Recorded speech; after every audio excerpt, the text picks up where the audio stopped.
Hi everyone. I want to introduce you to yet another facet of the online environment that I try to bring to my students, which is screencasts and recordings. So not only do you get the benefit of hearing me talk, you get to see what I'm doing on my screen. This week we're turning our attention to resumes and cover letters. And as you can imagine, because I teach this material, I get a lot of requests from people in my life to help them with their resumes, which is very gratifying that they trust me with something that's so important in their professional world.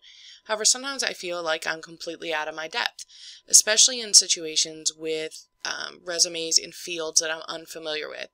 So as you can see, I have the Google homepage up because this is truly the secret to how I do resumes. So let's say, for example, this happened to me this summer. I was contacted by the sister-in-law of a colleague, and she was graduating from law school and wanted some help with her resume and wanted to know if I had any tips. I've never written a resume for an emerging attorney, someone becoming a professional in that field, so literally the first thing that I did was resumes for attorneys, and I Googled it. But I don't end up going through all of this because if you do, you can see here, even for that specialized return, over 600,000, almost 700,000 web pages. I go here to the images. And what I do, and this is completely true for every single type of resume that I do, I go in and I start taking a look at what other resumes contain. How are they set up? So here there's a labor relations executive attorney. Where do they put things like their experience? What do they call it? How are the materials laid out? What are the recommendations? And I try not to go to the actual page, just the image.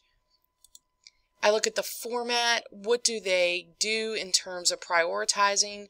What some people don't recognize is that it's not just the contents of what you put on your resume, but the literal order in which you put it on the piece of paper or pages, if that's the case, that can play a role in how you want your resume to look. So someone who is generally coming right out of school, if you're a recent graduate, we want to highlight things like your education at the top. And that one we can't look at. But if you have work experience related to your field, then we want to privilege your work experience. I've also included a folder with a variety of examples in there for you. So you can go in and take a look at some of the different formats and comments. And again, we've blocked that one here. But as you can see, I just go through and I look at everything from the way in which it's set up on the page to how it's worded to where it's put. Now in this instance, with this individual, I actually went and looked through all of these and chose Harvard Law. I figured they probably know what they're talking about in terms of resumes. And they have all types of samples on there. And actually in the resume presentation that I have put up for you all to walk through, what you will see is there is a page that does have a couple of links. One is specifically generated for anyone going in any of the engineering fields. It was a wonderful resource I stumbled upon. And the other is just generic. It has a lot of listings for different types of resumes regardless of your field.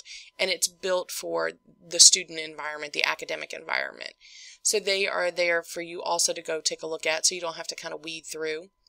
But I went in here and I looked at what Harvard said, and I noticed things like, because this was going to be a recent graduate according to how they set it up, it was a graduate resume, they wanted the education at the top, and then their experience. I looked at how they laid it out. They put this in bold and in black, and everything is here on the right. Where did they put the bar in? And they had lots of different options for me to look at in here. So always finding something that's a reliable source, like a college or something that ends in .org typically, those are really good indicators that that's something that you may want to take a look at. So what I have for you to look at today with me is this. Over the summer, I was contacted by a friend who has been a homeowner for a stay-at-home mom for a while now, and her child is graduating and wanted to re-enter the workforce just kind of in a small-scale capacity. I know that that may be relevant for some of you. And so what I did was I sat down with her, and you can see that I've taken out the identifying information, but she's owned a small photography business for a number of years now, since 2010, and she does, senior pictures and that type of thing. She worked at her son's small school just kind of as a teacher's aide. And then she had a little bit of, this is her husband's firm. She did some administrative support for him. So those were things that we thought were relevant, because even though the job in particular she was looking at was just a part-time at the community library, there were things that we wanted to highlight. And I can't impress upon you enough that regardless of the jobs that you've had in the past, you've walked away with skill sets from each of them. We oftentimes refer to them as soft skills. If you've worked with customers, you have people skills. If you deal with a point of sale system, you know how to navigate those types of platforms on a computer. If you have trained a new employee how to do something, then you've participated in the training process. Those are outstanding skills that employers look at because it shows that you have communication skills. So here I played around. I use Garamond a lot. I just like it. There's no right or wrong in terms of choosing some of the more standard fonts. You definitely don't want to do wingdings or anything that looks like cursive calligraphy or anything like that. But I got stuck on this font for a little bit. And so I wanted it all to fit on one page, because the one thing you don't want is to have just two bullets hanging out over here all by itself. So I needed to go in and make some formatting adjustments. So the first thing I'm going to do is center this, because we want that to kind of stand out a little bit. Notice that's 14 font, but everything else is 12. And we called this professional experience. Some people may call it work experience. I like professional experience because it allows you to include volunteer work if you want to in there, or if you're someone who maybe doesn't have as extensive professional experience in the field, in a profession per se. This allows you a little more latitude. You can add your military service, that type of thing in here. So you'll see a couple of things that I want to stand out for you, and that is consistency. Anyone who opens up your resume is going to do a quick skim down it first. And so you want to make sure things like your headings are always set up the exact same way. What I've done here is called small caps. So you can go into your font setting and choose the small cap option.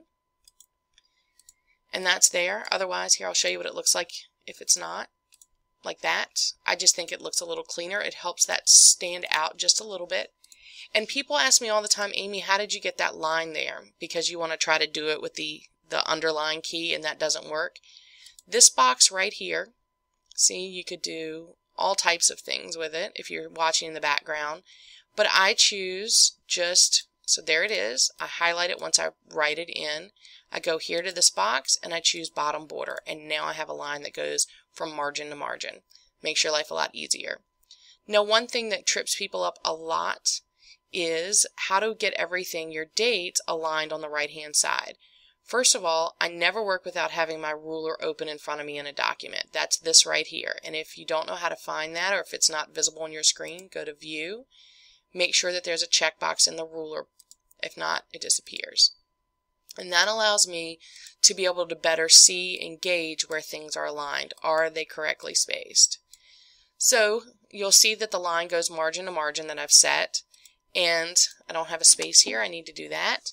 But I want this to be here aligned on the right.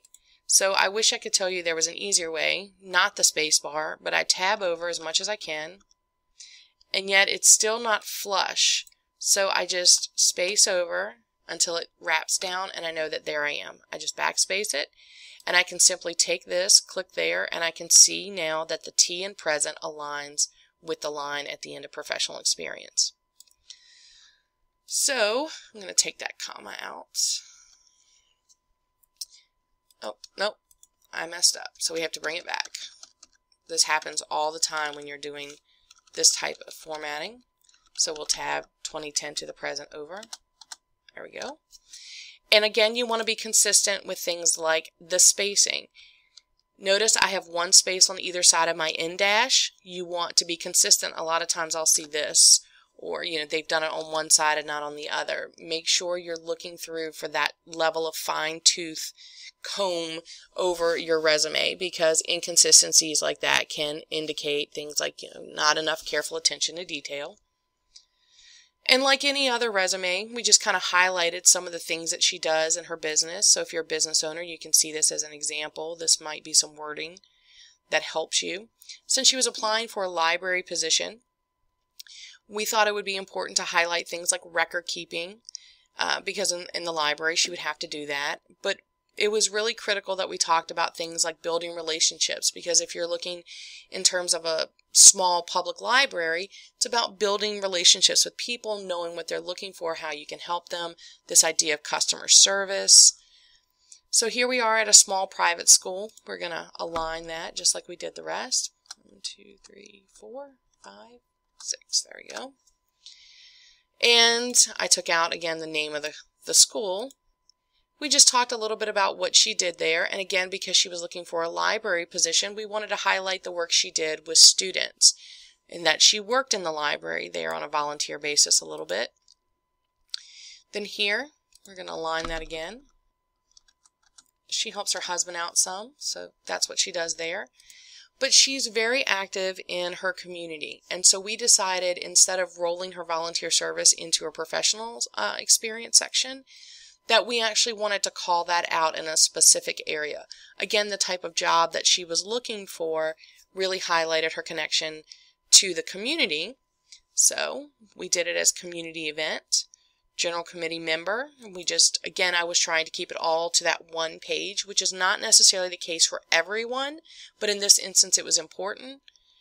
And I kept it all together like that. We highlighted awards she had won in her volunteer capacity, but now I still have this little bit of an issue. So what most people, you'll see what I've done, in order to get this all on one page, I have added columns, and I made it 2 columns here. That's how it's aligned there. So we're going to have to come back and figure out the best way to set it all up. And I would first go to my margins. I can tell that what I've done at the top is a 1 inch, and at the bottom I have a 1 inch, but on my left and my right, what I did was I put that at 0.75. So I am going to adjust it, and I'm going to make the top and bottom 0.75 as well, just to keep it all nice and clean. And let's see, you want to go in and highlight what you have. We'll put it there, and that should have bumped us to 1 page, and it did. But I don't like that these 2 things are uneven, these 2 columns. So this is where sometimes Word gets tricky, and you have to play around and play around until you can get that. There we go. And now it's completely even. You've got 4 here and 4 here. And those are just some of the tricks that you can use when you're setting up your resume. And one thing I will recommend is that when you go in to save it, that you use your first initial and last name _ resume. That way, when you go to submit it and they ask you to upload the file, you have a nice professional clean file name, and it has your name right in it. So that makes it more convenient on other individuals that are looking at your work.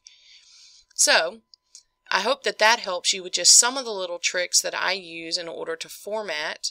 And please feel free to go in and pay attention and dig around to my comments throughout all the different sample resumes that I've uploaded.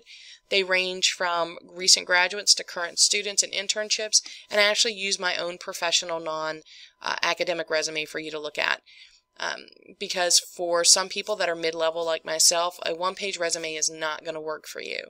So that might be something you can go in and look at how I've worded things, if you've had multiple positions at the same job, if you've worked for yourself, how I managed to include all of my skill sets. All of those things are in there for you to go take a look at, and I hope that they help you.